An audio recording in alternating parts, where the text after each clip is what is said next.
Welcome friends. दोस्तों, अगर मैं आपको बोलता हूँ कि आपको एक ऐसी चीज़ लेनी है जिसकी आज आपको ज़रूरत नहीं है, तो क्या आप मेरी बात मानेंगे? चलिए एक कदम आगे बढ़ते हैं। मैं आपको ये बोलता हूँ कि आज आपको वो चीज़ लेनी है जिसकी आज आपको ज़रूरत नहीं है, और आप लेने के बाद ये दुआ करेंगे कि इसकी ज़रूरत कभी पड़े भी ना, कभी आपके वो काम ना आए। तो क्या आप मेरी बात मानेंगे? नहीं ना?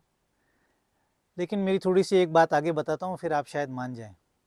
दोस्तों, मैं आपका वेल विशर हूँ, तो आपको ये बताना चाहता हूँ कि जीवन में सुरक्षा यानी कि इंश्योरेंस हमें कभी भी तब नहीं मिलती है जब हमें उसकी ज़रूरत हो। हमें वो तब लेनी पड़ती है जब हमें उसकी ज़रूरत नहीं है, और लेने के बावजूद हम लोग ये दुआ करेंगे कि इसकी ज़रूरत ना पड़े। बहुत से लोगों को लग रहा होगा मैं बहुत सिंपल सी बात कर रहा हूँ और अभी चैनल छोड़ के, वीडियो छोड़ के जाने वाले होंगे, लेकिन थोड़ी सी मेरी बात सुन लीजिए, बहुत ही इम्पोर्टेंट बात है। दोस्तों, आजकल हम लोग देख रहे हैं कि 35 साल में, 40 साल में हार्ट अटैक हो रहा है।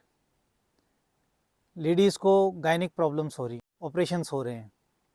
जब आप 20-25 साल की उम्र में कोई अपना करियर शुरू करते हैं और उसकी भागदौड़ में लग जाते हैं, अक्सर ये गलती हो जाती है कि हम लोग अपनी संपत्तियों को, अपनी हेल्थ को और अपनी लाइफ को इंश्योर करना भूल जाते हैं। हमें ऐसा लगता है कि इसके लिए अभी बहुत समय है, या बहुत से लोग तो इस बारे में सोचते तक नहीं हैं। उनको ऐसा लगता है ये 45-50 वालों के लिए है। दोस्तों, ये बहुत ही बड़ा रिस्क है अगर अपन ऐसा कर रहे हैं तो। हेल्थ इंश्योरेंस एक ऐसा इंश्योरेंस है जो आपको इमीडिएटली, वैसे तो आपको पेरेंट्स को ही आपके कम उम्र में ले लेना चाहिए, फैमिली इंश्योरेंस होता है। अगर आपने फैमिली शुरू करी है तो आप ज़रूर एक family insurance, complete comprehensive health insurance लें जिसमें हर तरह की बीमारी कवर हो, एक्सीडेंट्स कवर हों। कमाई करने वाला जो व्यक्ति है उसको डेफिनेटली अपनी जो अर्निंग मेंबर है उसको अपनी लाइफ कंप्लीटली प्रॉपरली इंश्योर करना चाहिए। कम से कम अपने 2 से 3 साल की इनकम के बराबर उसकी लाइफ इंश्योर्ड होनी चाहिए। इसी तरह से आपकी जो चल अचल संपत्तियां हैं, गाड़ियां हैं, मकान हैं, दुकान हैं, प्लीज़ मेक श्योर कि आप हर चीज़ को इंश्योरेंस करा करके चलें। बहुत लोग इसकी ऐसा समझते हैं कि इसकी ज़रूरत नहीं है, लेकिन इसकी ज़रूरत कब आपको पड़ेगी ये आपको बता करके नहीं आएगा। और जिस दिन हमें इंश्योरेंस की ज़रूरत पड़ती है, यानी कि वो घटना घटित होती है, हम हॉस्पिटलाइज होते हैं, फायर हो जाती है, थेफ्ट हो जाता है, एक्सीडेंट हो जाता है, ये बता के नहीं आता है। उस दिन हमें उसका महत्व पता चलता है, और उस दिन जो घटना घटित होने वाली होती है उसको तो हम नहीं रोक सकते, लेकिन उससे होने वाले फाइनेंशियल हानि को हम लोग कवर करके चल सकते हैं। बहुत सी सिंगल फैमिलीज हैं आजकल, सिंगल मदर्स हैं, सिंगल पेरेंट हैं, या एक न्यूक्लियर फैमिली है, उसमें जो ब्रेड अर्निंग मेंबर का अगर एक्सीडेंट हो गया या हॉस्पिटलाइज हो गए, बाकी फैमिली को पता भी नहीं होता है कि अब अरेंज कहाँ से करना है। वो लोग बेंगलोर, दिल्ली, अनजान शहर में अपनी मूल जो उनका निवास है वहाँ से छोड़ के दूसरी जगह नौकरी के लिए जा रहे हैं, बिजनेस के लिए जा रहे हैं। वहाँ बहुत बड़ा सर्कल नहीं है, इमीडिएटली आपको फाइनेंशियल हेल्प कहाँ से मिलेगी?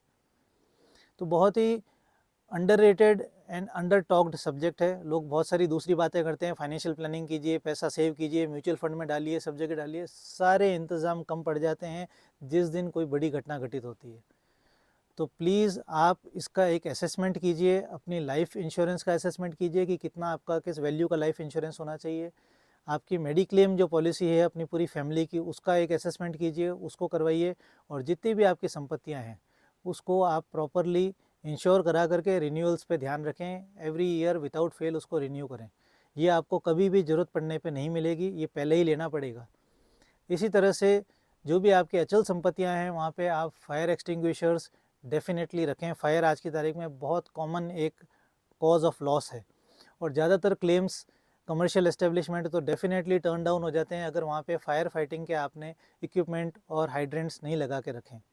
तो आप अपने जो भी कमर्शियल एस्टेब्लिशमेंट में और इवन घर पे फायर फाइटिंग इक्विपमेंट एक सर्वे करा करके उसको रखें, और उसको ईयरली और 5 ईयरली जैसा भी उसका एक कैलिब्रेशन पीरियड होता है या रीफिलिंग पीरियड होता है, आप उसको रीफिल करवाएं, ताकि जब भी अगर ऐसी कोई घटना बाई चांस होती है तो आपको क्लेम सेटलमेंट में दिक्कत नहीं आए। बहुत सारे पॉइंट्स हैं इंश्योरेंस के, उसको फ्यूचर में लेके आएंगे, लेकिन मैं अभी एक general awareness about insurance and about ensuring ourselves उसके बारे में लेके आया हूँ। ये सभी पे लागू होता है, चाहे आप मिडिल क्लास के हैं, चाहे आप हायर क्लास के हैं, चाहे आप लोअर क्लास के हैं।